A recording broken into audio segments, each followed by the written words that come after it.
Pedimos, Señor, tu mover en esta reunión, en medio de esta alabanza. Espíritu Santo, toca nuestras vidas, llénanos de tu precioso amor, Señor. Nos hace falta amor, Señor, a nosotros mismos. Nos hace falta amor, Señor, hacia los demás. Amor hacia nuestro Dios Todopoderoso. Señor Jesús, en tu nombre pedimos ese mover del Espíritu Santo, Señor. Que no regresemos igual, Señor. Que regresemos renovados. Que salgamos de aquí, Señor, gozosos, alegres. No importa las situaciones de la vida, Señor. Hay esperanza para aquel que cree. Hay esperanza, Señor, para el que cree.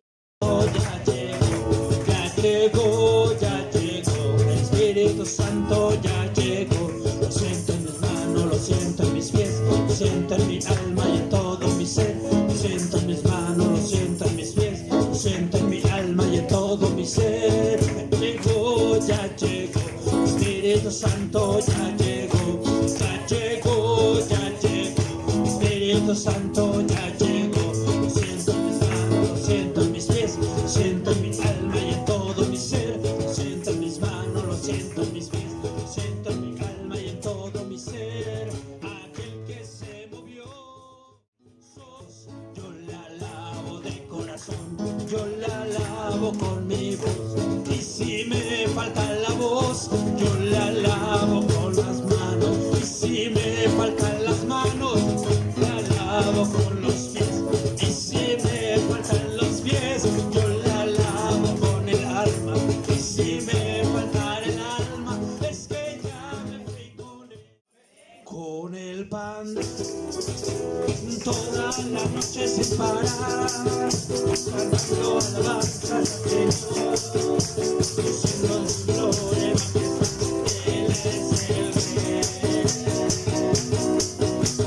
Toda la noche sin parar, cantando alabanza al Señor, diciendo de su gloria, majestad, Él es el Rey de Israel.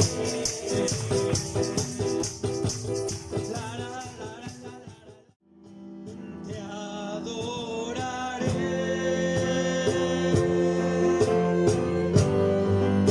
te adoraré.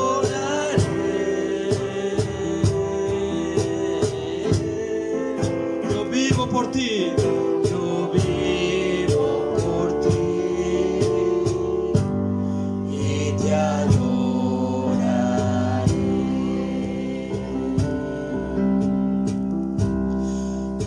Yo vivo por ti y te adoraré. Adora al Señor, adora al Señor. Agradézcale, agradézcale al Señor. Ponemos nuestro corazón dispuesto ahora a aprender más de la palabra del Señor. Amén. Pueden tomar asiento, hermanos. Muchas gracias. Tenemos unos hermanos invitados. Por acá está nuestro hermano Alex, que viene acompañado. Adelante, hermano.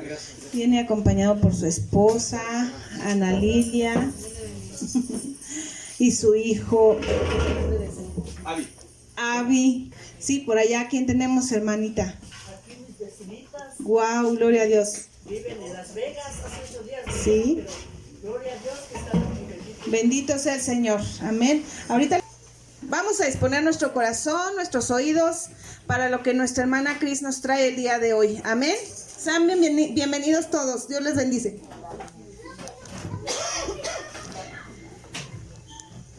Gloria a Dios. Vamos a esperar a que tomen asiento nuestros invitados del día de hoy. Claro que el invitado principal es el Espíritu Santo. ¿Cuántos dicen amén? Amén. Amén, gloria a Dios. Es un gusto y es un privilegio compartir siempre la palabra del Señor. Vamos a orar. Amado Padre Celestial, gracias por esta hermosa alabanza. Gracias por la vida de cada uno de los que están aquí. Pedimos la presencia de tu Espíritu Santo, que es el Espíritu de la verdad. Es nuestra guía, es el que nos revela y aún nos contrita. Espíritu Santo, ven. Que no sea, Señor, mis pensamientos, que no sea, Señor, mi punto de vista, que seas tú hablando a través de mi boca. Espíritu Santo, te invoco, te necesito. Lléname, Señor, de toda palabra para tus hijos, para tus hijas, Señor, por el poderoso nombre de Cristo Jesús. Amén. Amén. Pues gloria a Dios, hermanos. Vamos a iniciar aquí con la palabra del Señor. El título del sermón es Con la presencia de Dios y llorando por su ausencia. Con la presencia de Dios y llorando por su ausencia. Les invito a que vayan al primer libro de Samuel, capítulo 7, los que traigan su Biblia. Quiero comentarles una historia que hace mucho tiempo la vivió un pastor. Y ese pastor tenía un reto, lo invitaron y le dijeron: pastor, tenemos un reto para usted. Resulta que tenemos una iglesia vieja y fracasada y queremos que usted vaya para allá. Entonces el pastor se acongojó, se preocupó y dijo: ¿cómo que una iglesia vieja y fracasada? Pues ¿cómo ha de estar? Tal vez ya no van. Y se puso en ayuno y en oración. Así que una mañana, en oración, se le ocurrió una idea. Y este pastor dijo: ya sé, voy a ir al periódico local y voy a pedir un anuncio. Voy a convocar a una reunión para hacer un acto funerario. Es decir, compró su ataúd y puso su anuncio. A toda la comunidad cristiana de la iglesia merengana están atentamente invitados a un funeral. Vamos a celebrar un funeral. Va a ser el entierro de la iglesia cristiana de este pueblo. Así que el diario local empezó a circular en esa mañana y salió esa noticia, y la gente pues generalmente no compra periódico, pero acuérdense que en pueblo chico, chisme grande. Entonces dijo: hermana, ¿ya vio usted lo que está en el periódico? Y dice: no he visto. Que va a haber un funeral. Ah, caray, ¿quién se murió? Pues que la iglesia, y nos están invitando para el domingo. Y entonces se esparció ahí, hasta iban a comprar el periódico, hasta el del periódico dijo: ay, qué bueno que vengan más noticias de estas porque ya casi no vendo, todo sale por Facebook. Y entonces se empezó a esparcir y empezaron a ver el periódico los que no creían, y entonces decían: no, pues tenemos que estar el domingo, o sea, no podemos faltar. Y había gente que llega y por pura curiosidad llegó y dijo: a ver, ¿ahora qué va a decir esta persona? ¿Quién será tú? Ha de ser el nuevo pastor. ¿Cuál es ese de ahí? Sí, el que viene de traje. Ese ha de ser el nuevo pastor. A ver, cállense, vamos a ver qué dice. Entonces llegó por ese interés que despertó y la curiosidad de todos, y cuando abrieron las puertas del templo, aguardaba una gran multitud allá afuera, e inclusive personas que ni siquiera eran de la congregación, nomás para el chisme. Y entonces llega y dice: tomen asiento, por favor, bienvenidos, ahí en las bancas. Y acercó un féretro con unas coronas de flores. Y todos: ay, ¿habrá alguien adentro? ¿O qué será? Y empezó el discurso y dijo: hermanos, hermanas, el día de hoy han sido convocados porque vamos a celebrar el entierro de una iglesia. Una iglesia que me dijeron que era una iglesia vieja y una iglesia fracasada. Y es esta iglesia. Así que quiero hacer ya esta ceremonia y voy a abrir esta parte del féretro para que cada uno de ustedes pase a despedirse de la iglesia. Y todos en silencio. Así que una persona se atrevió y dice, yo sí me voy a despedir. Se acerca al ataúd y ve hacia adentro. Y se da cuenta que había un espejo en la parte de adentro y se reflejaba. Y en eso llegó a sus pensamientos todos los recuerdos donde decía, ay, en esa iglesia yo me acuerdo que nos uníamos en ayuno y en oración con mis hermanos. En esa iglesia dejé el vicio de los hombres. En esa iglesia se transformaron mis hijos. Y en actos de segundos esa mujer derramaba sus lágrimas. Pero ella pensaba, no hablaba, así que todos los demás estaban expectantes, pues ¿qué hay adentro? ¿Qué hay adentro? Y empezaron a acercarse. Y uno por uno empezó a decir, en esa iglesia el Señor me habló y me levantó. En esa iglesia el Señor me sanó. En esa iglesia aprendí a orar. Otros decían, híjoles, y yo que el siguiente domingo, ya tengo como 10 años sin ir, y yo dije, bueno, para el siguiente domingo voy. Híjoles, no, Señor, no. Y era una lloradera, hermanos, todo el mundo llorando y lamentándose. Decían, ay, ya iba yo a dejar de tomar, y ahora que van a cerrar la iglesia, ¿ahora qué voy a hacer? Ya, de veras, de veritas, ya iba yo a venir. Y todo el mundo empezó a reflexionar. Así que ese pastor tomó el micrófono y les dijo, esta iglesia es una iglesia que puede ser viva, pero si ustedes no vienen a la presencia del Señor, la iglesia va a estar muerta. Y los retó. ¿Qué quieren ustedes?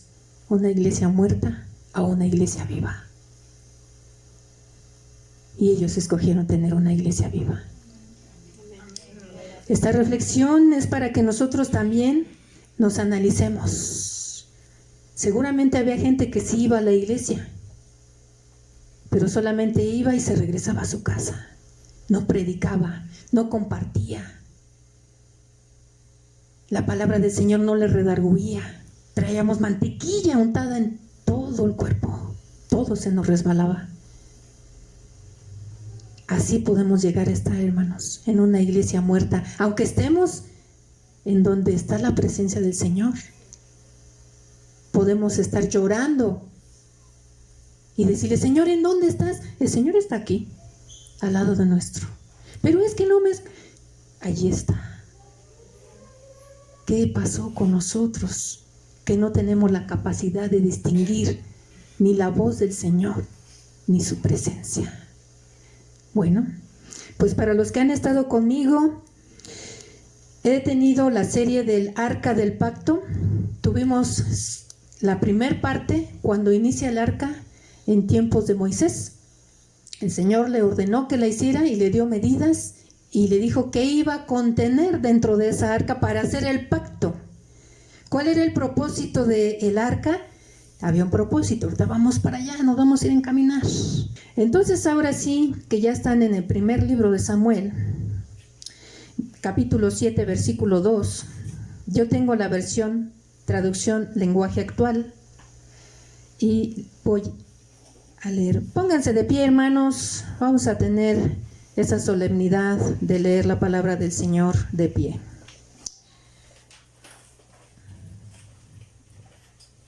Dice la palabra del Señor. El cofre estuvo en Kiriat Jearim 20 años. ¿Cuántos años estuvo? 20 años.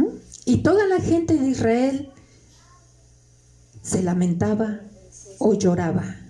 En algunas versiones dice lloraba en voz alta y buscaba a Dios. ¿Quién lloraba y quién buscaba a Dios? ¿Quién? Toda la gente. Toda la gente. Tomen asiento, por favor, hermanos. Muchas gracias. Ahora sí vamos a empezar a ver por qué estaban allí esos 20 años. ¿Qué era ese pueblo? ¿De qué me están hablando? Ahora sí, vamos a traer las remembranzas. El arca del pacto tuvo un propósito. El propósito del arca del pacto, dicen los estudiosos judíos, que era hacer el pacto con la palabra del Señor, con las 2 tablas de la ley que se encontraban adentro del arca. Pero si queremos ir más allá, vemos que el propósito es rebasado, el verdadero propósito, porque el propósito era la presencia de Dios para acompañar a su pueblo con una guía por escrito. Y la presencia de Dios nos lleva a la santidad de Dios, porque sin santidad nadie. Así que Moisés, el libertador, tiene una transición. La transición es, pasa al pueblo esclavizado de Egipto a la libertad, pero en un desierto. Entonces, de ser esclavos a la libertad. ¿Por qué en un desierto? Porque tenemos que ser probados. Porque la santidad también va de la mano con la prueba. Y después vemos otra transición. ¿Con quién? Con Josué. Porque muere Moisés, se quedan en el desierto, pero viene Josué. Josué es un conquistador. Y viene otra transición. Esa transición va de la libertad en el desierto a la toma de la tierra prometida. Y el establecimiento de las 12 tribus, cada una en el lugar que le correspondía. Pero no fue exitosa. Hubo unos fracasos allí de algunas tribus que no tomaron la tierra que les correspondía. Así que iban bien, pero como que se regresaban. Tercera transición, de los jueces. Los jueces son los gobernadores, pero era de tal magnitud el retroceso que estaba dando el pueblo que otra vez iban a ser esclavizados por los pueblos vecinos, por los pueblos que no les dijeron, ¿saben qué? Esta tierra Jehová de los ejércitos me la dio y voy a luchar por ella. Ellos hicieron tratos con esos pueblos, con los hititas, con los amonitas, con los filisteos, fueron su talón de Aquiles. Esta época de los jueces, los filisteos hicieron ver su suerte al pueblo de Dios, porque los querían esclavizar. Es más, hubo un tiempo en el que lo lograron. ¿Cómo puede ser y en qué momento pasó que ya de ser libres otra vez regresamos a la esclavitud? Esa es la vida del cristiano. Entonces llega este libro que es el primer libro de Samuel y nos muestra el nacimiento de un juez, de un profeta, el último juez que es Samuel. Y viene otra transición, porque Samuel se va a encargar de hacer la transición de pasar a ser esas tribus gobernadas por jueces al reino unificado con el rey David. Y esa etapa del reino unificado desafortunadamente duró muy poco. Pero en esa época estamos situados. Hay un profeta, es un juez llamado Samuel. Entonces estamos en esa época en la que otra vez estamos volviendo atrás. ¿Qué pasó con el arca del pacto? Resulta que si nosotros nos vamos al contexto del por qué el cofre estuvo 20 años en Kiriat Jearim y toda la gente lloraba y se lamentaba y buscaba a Dios, es porque en primer libro de Samuel, capítulo 4, pasó algo. Y en el capítulo 4, hermanos, empieza allí a describirnos que había batallas con los filisteos. Diga usted, filisteos. Filisteos. Resulta que Israel estaba en guerra y los filisteos les ganaron.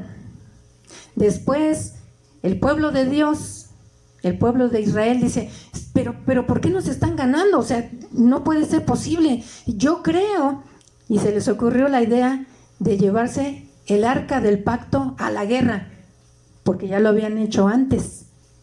Y cuando iba al arca del pacto, iba delante. Iba diciéndoles, por aquí sí, por aquí no. Pero no iba al arca del pacto así como así. Habían reglas. No cualquiera la podía tocar. No cualquiera podía estar haciendo un holocausto. Porque el arca del pacto representa la presencia del Señor. Y cuando hablamos de la presencia del Señor, hablamos de la santidad del Señor. Así que para esta época, ¿cómo que tráete el arca del pacto? ¿Dónde está el sumo sacerdote? ¿En dónde estaba ubicada el arca del pacto? En el tabernáculo. ¿Pero qué parte del tabernáculo? En el lugar. Había un lugar santo, pero luego había un lugar santísimo. Mucha gente no lo sabe, pero hay niveles de santidad. Y el lugar santísimo solamente podía entrar una vez al año el sumo sacerdote. No el sacerdote, habían varios sacerdotes para hacer expiaciones diariamente, pero una vez al año venía el día de la gran expiación y del perdón. Y no podía entrar cualquier persona. Y se preparaban largo tiempo para ese día, porque ese día o moría el gran sacerdote si estaba en pecado y no le eran perdonados, o vivía y eran perdonados sus pecados y el pecado del pueblo. De esa magnitud estamos hablando, la seriedad de llevar el arca del pacto. Entonces vemos que en 1 Samuel capítulo 4 pues se llevan el arca del pacto a la batalla. Se la llevaron como quisieron. Sumo sacerdote, holocaustos, no, tráetelo. Y entonces se enfrascan en plena batalla y los filisteos se enteraron. ¿Qué creen? Ahí vienen los filisteos con sus caballos. ¿Qué creen? Que se escucha un ruiderazo allá con los israelitas. Se escucha ¿y ahora qué tú? Pues con la noticia de que llevan el arca de Dios. ¿Cómo? ¿Qué? Llevan el arca. No puede ser, si llevan el arca, es el mismo Dios que derrotó a los egipcios con un montón de plagas. Y entonces los filisteos tuvieron pavor. ¿Quiénes tenían que tener miedo y respeto al arca de Dios? ¿Los filisteos o el pueblo de Israel? Bueno, pues aquí dice que fueron los filisteos. Qué vergüenza, hermanos. A veces así estamos, irrespetuosos, de verdad. Chuchito. ¿Chuchito? ¿Cómo que Chuchito?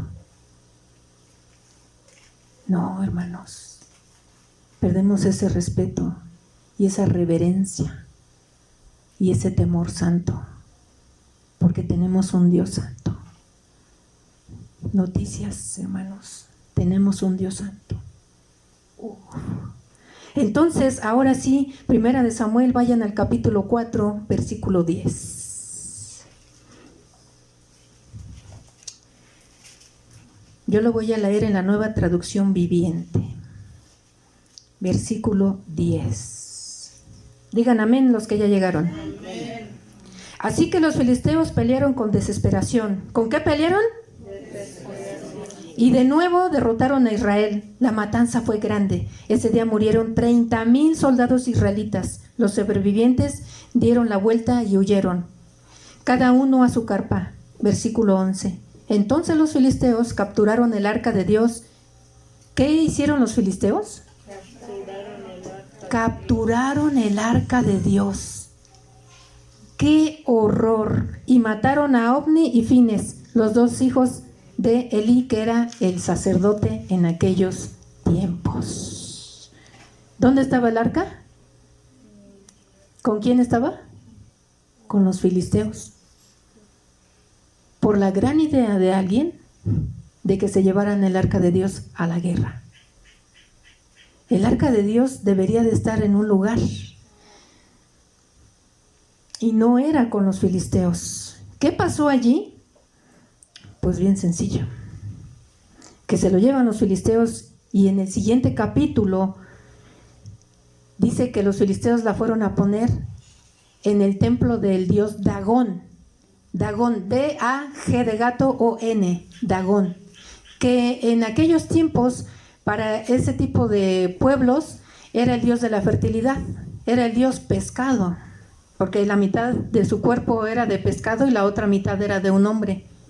Pero el dios de la fertilidad era muy venerado, era una estatua gigante, y van y ponen el arca de Dios con ese ídolo de piedra.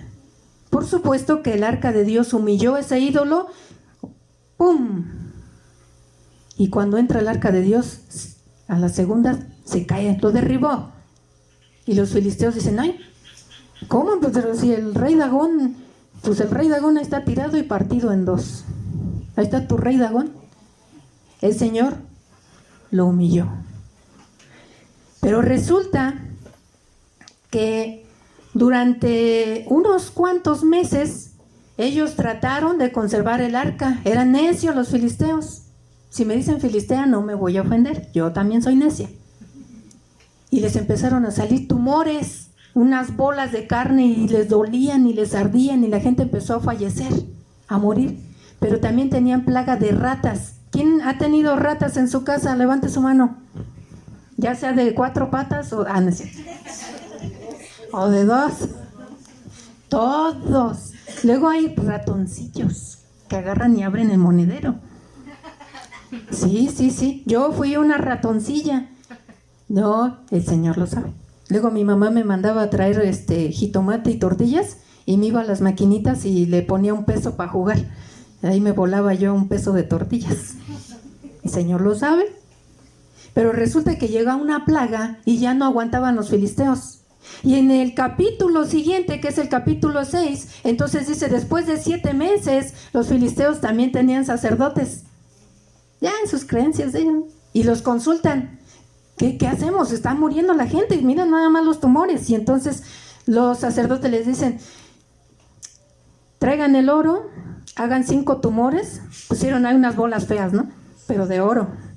A mí pásame un tumor de eso, ¿no? Pues ya con eso ya no trabajo para toda la vida. Y también hicieron 5 ratones. ¿Tiene un porqué? No es el tema. Investíguenlo. Métanse a leer el primer libro de Samuel y van a saber el porqué del porqué del porqué. Y entonces les envían pues una ofrenda con estos 5 tumores y estas 5 ratas de oro. Pero ¿cuál era la finalidad de enviar esta ofrenda?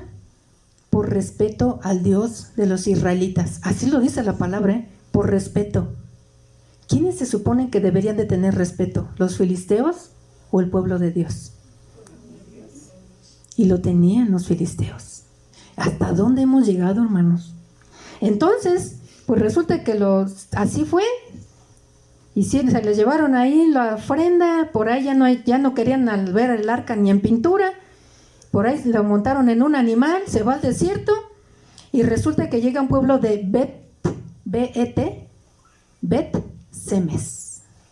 Y llega al pueblo de Bet-Semes. Y por ahí dice, ay, oye, ese animal, ¿que no es el arca ese que él trae por ahí? Ay, sí, mira el arca. No, el arca ha regresado. El arca. Pues llegan ahí a ese pueblo y unos sacerdotes, entre comillas, la reciben. Pero ¿se acuerdan que hablamos de que los filisteos mostraron respeto y por eso mandaron su ofrenda?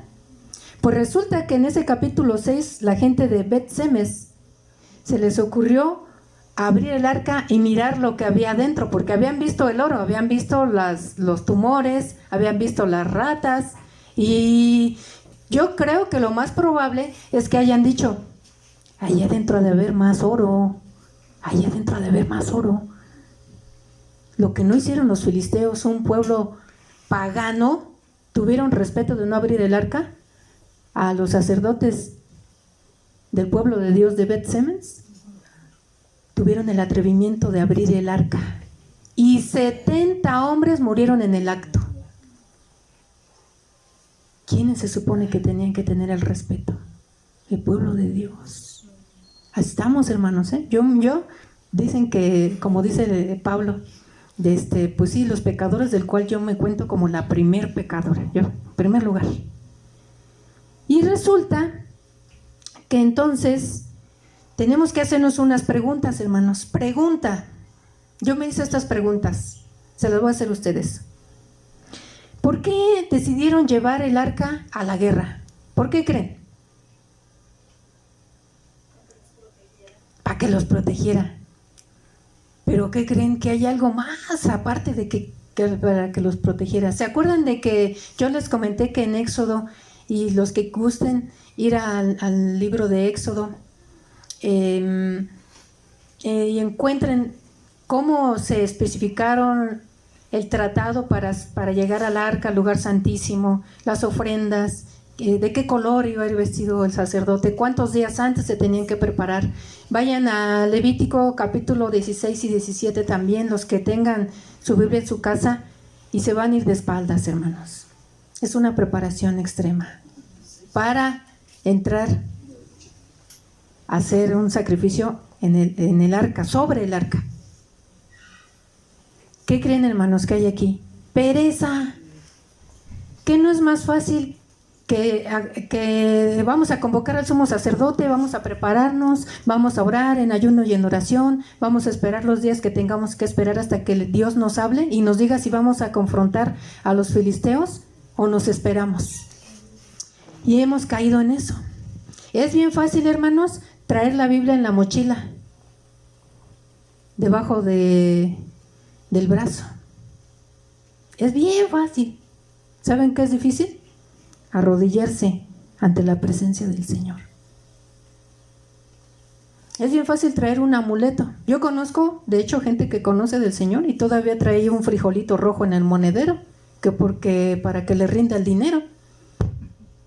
¿Qué no será más fácil pedirle al Señor que nos prospere? ¿Ayunar? Es más fácil, sin que se ofendan los que vayan a ver este video, les amamos, nuestros, ¿cómo poderles decir? Ya les voy a decir, hermanos, por fe, nuestros hermanos católicos, es bien fácil traer una estampa de un santo. Bien fácil. ¿Qué no sería mejor arrodillarme y en ayuno, en oración, en clamor, pedirle al Señor lo que necesito?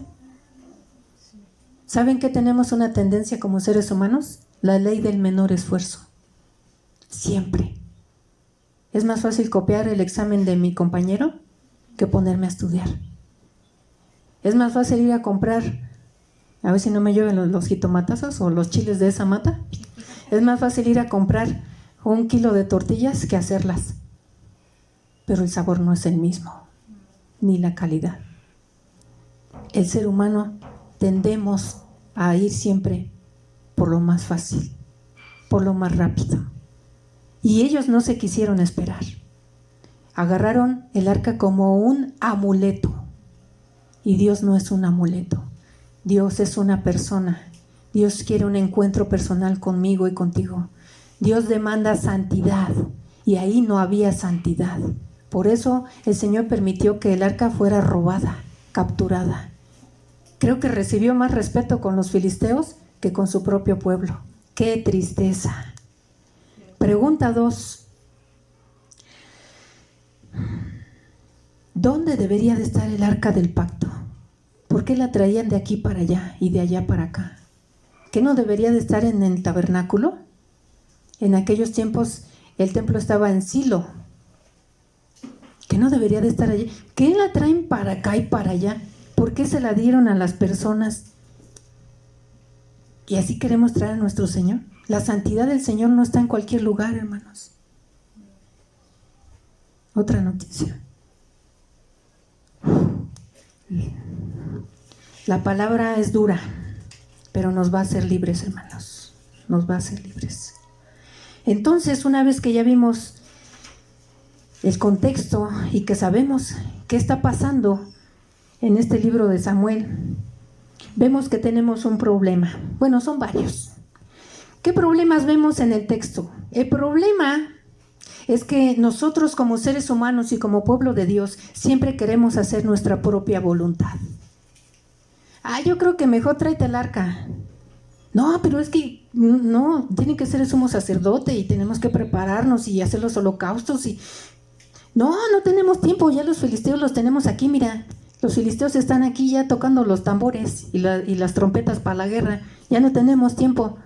No, hermanos, no caigamos en eso. Yo he caído en eso. Por desesperación tomamos malas decisiones.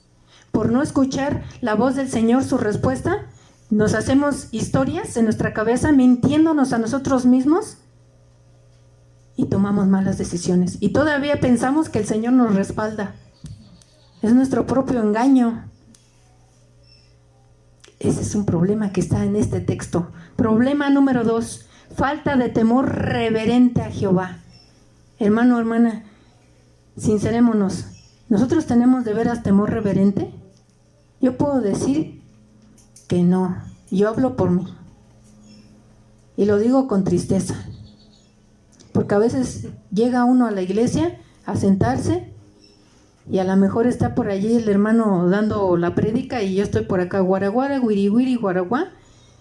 Y el hermano, pues, el Señor lo está utilizando, o la hermana. No tenemos temor reverente hacia las cosas del Señor, ni sus siervos ni sus siervas. Otro problema que está en este texto. El arca no era atendida como se debía. O sea, la santidad del Señor no se puede tomar como sea. Hay reglas. ¿En dónde estarán? En la Biblia. Desde Génesis hasta Apocalipsis.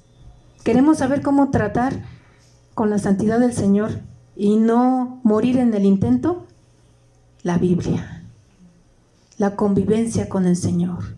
La oración con el Señor. Estar a sus pies, a los pies de Cristo, para poder escuchar su voz. Otro problema que tenemos aquí es, nosotros, por más que parezca contradictorio, yo puedo tener 10 años en la iglesia, 5 años, 3 años, 20 años. ¿Cuántos años estuvo el arca en la casa de esta persona en ese territorio? Con los filisteos estuvo 7 meses, pero ya en 1 Samuel capítulo 7 dice que estuvo 20 años. Si ustedes siguieran leyendo, se van a dar cuenta de que en 20 años no pasó nada. No pasó nada. Espérenme. ¿Alguien habla? Pues que siga hablando. Fíjense, 20 años. 20 años con el arca de Dios en mi casa. Tú querías con la presencia de Dios en tu casa. 20 años. ¿Qué harías? Yo les puedo decir que yo estuve con la presencia de Dios 10 años en Montemaría. ¿Y qué hice? Nada. No crecí, no me preparé, no di frutos, no llevé a nadie. Mi santidad, lejos de crecer, disminuía. Y cuando nosotros estamos así de estancados, hermanos, llega la prueba y no la vamos a pasar. No hay ni necesidad de analizar la situación. No vamos a pasar la prueba y el Señor quiere que la pasemos porque nos ama, porque tiene planes para nosotros, porque te va a utilizar, porque Dios va a romper cadenas a través de la palabra de Dios que puso en ti, porque alguien va a ser salvo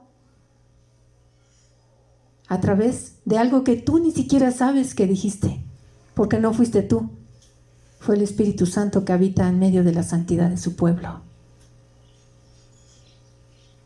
No importa que tengamos 10, 20, 30 años en la palabra, podemos estar como estas personas, llorando y gimiendo. La palabra en hebreo que dice lamentarse, creo que en México no tenemos bien ese chip de lamentaciones.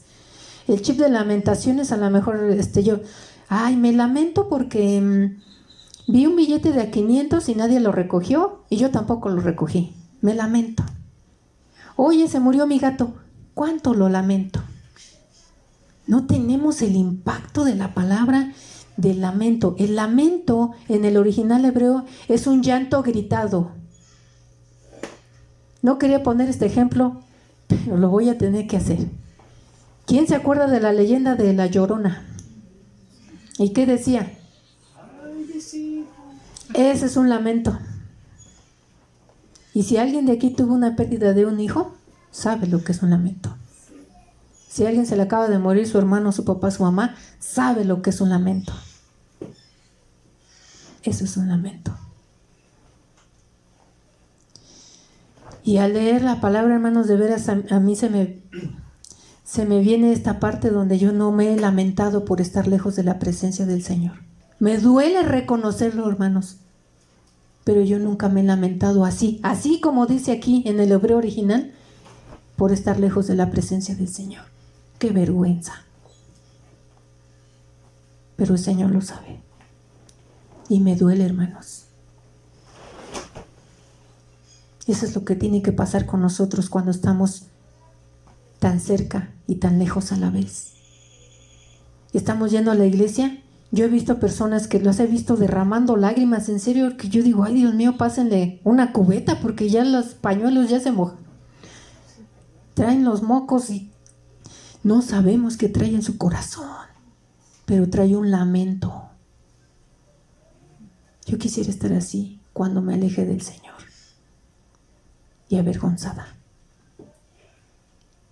Señor, concédenos tener ese corazón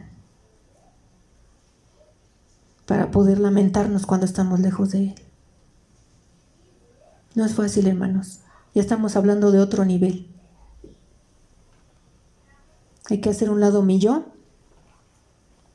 quitar la autojustificación. No, pues al fin que nada, hermanos. Nadie juega con el Señor. Lo que pasa es que nada. No estamos jugando, hermanos. Y menos el Señor está jugando con nuestras vidas. ¿Qué pasó aquí? ¿Acaso hubo remedio para lo que estaba pasando en el pueblo del Señor en los tiempos de Samuel? Así es. Y el remedio venía de la mano de Samuel, por medio de la guía del Señor. Resulta que este profeta y juez Samuel empieza el primer libro de Samuel, empieza pues describiendo su nacimiento milagroso. Primer, segundo capítulo, tercer capítulo, cuarto capítulo. Y el niño crecía en sabiduría y en estatura delante de la presencia del Señor. Capítulo 5 se desaparece Samuel. Capítulo 6 se desaparece Samuel. Y llega el capítulo 7 y llega Samuel de parte del Señor. Y volvemos, hermanos, con sus Biblias al primer libro de Samuel, capítulo 7. Ahora sí, a leer el versículo 3 y el 4. Es la continuación. Es la continuación. Primer libro de Samuel, capítulo 7, versículo del 3 al 4. Versión Nueva Traducción Viviente. Entonces Samuel le dijo a todo el pueblo de Israel: si de todo corazón desean volver al Señor, desháganse de sus dioses ajenos y de las imágenes de Astoret. Dediquen su corazón al Señor y obedézcanlo solemnemente. Entonces Él los rescatará de los filisteos. Así que los israelitas se deshicieron de todas las imágenes de Baal y de Astoret y adoraron únicamente al Señor. Los que traigan pluma, un color, un lápiz, subrayen la palabra corazón. Corazón. Se está repitiendo en esta palabra. Allí es la clave del éxito, hermanos. Nosotros estamos con la presencia del Señor, pero no de todo corazón.